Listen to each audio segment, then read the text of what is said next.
Triptyque de la peur, Alexandre Frédérich, édition Art et Fiction, 2017, collection Souchlari, 100 pages. Donc lecture, collecte, collage. 100 pages ramenées à 3 pages format A4, recto, corps 14.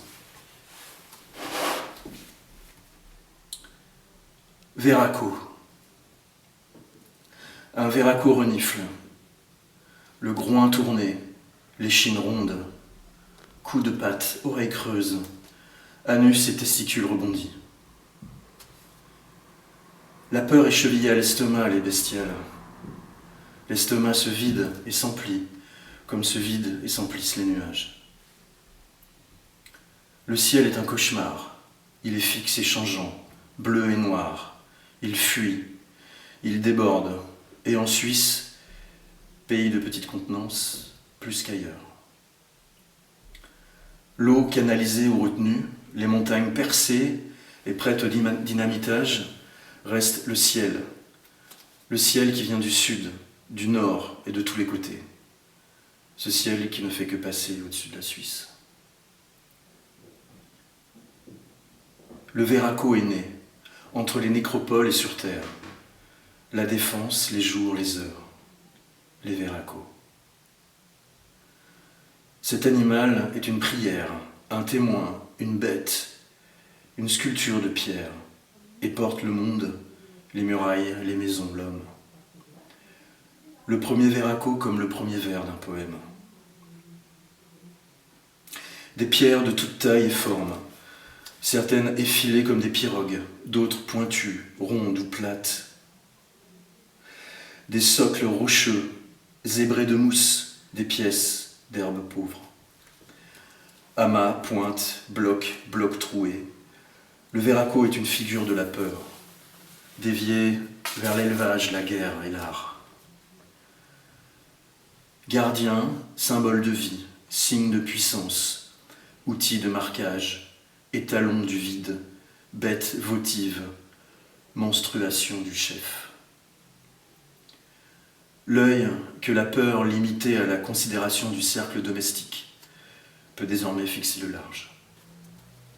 Le corps tutélaire du Verraco se découpe contre l'horizon. Les contours flottent, l'image devient instable, l'histoire ajoute au mystère.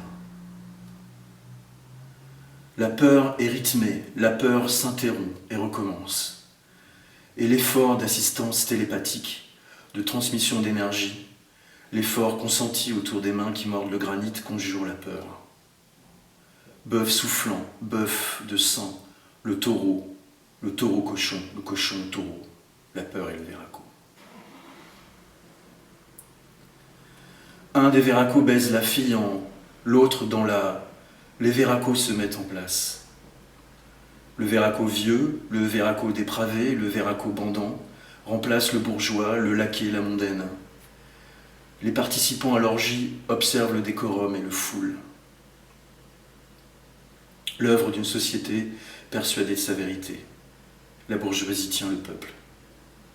Elle ne peut admettre aucune transgression réelle. Cette dimension réaliste est ce qui, en restituant l'expérience sociale, tient à distance de la peur. Les corps écartelés. Cette capacité à foutre sans éjaculer. L'application du libéralisme radical est en marche.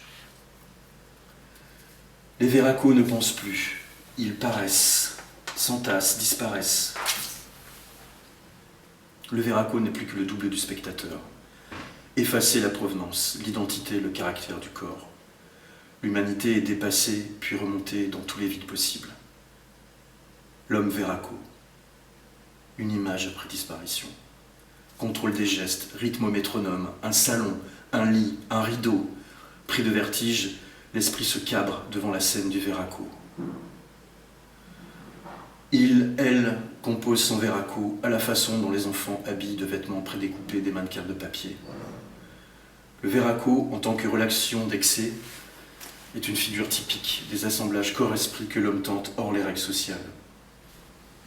Le programme néolibéral range par principe ces assemblages au rang des forces contraires à son entreprise. La division est l'arme qui permet de défaire ces assemblages. La foule n'est que la somme des individus qui la composent. L'individu la somme de ses parties. L'esprit un composé qu'il appartient aux scientifiques de réduire, aux politiciens d'ordonner. Là où l'autorité traditionnelle disperse l'assemblage des hommes, le libéralisme divise l'homme qui s'assemble.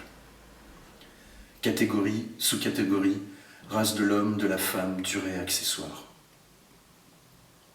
L'idéologie donne pour fin la réduction de l'humanité à un assemblage de verracos solitaires. Les apparences s'en sauvent. Le verraco met en place une thérapeutique de l'effroi qui consiste à adapter son comportement. Une prise en charge spontanée dans la phase d'apprentissage en alignant leur gestuelle sur des actions mécanisées en vue de l'imposition aux verracos dans tous les moments de leur vie de situation après disparition. Le verraco circule, dort sous la terre, mais ce sont les hommes qu'il faut déterrer, pas les choses.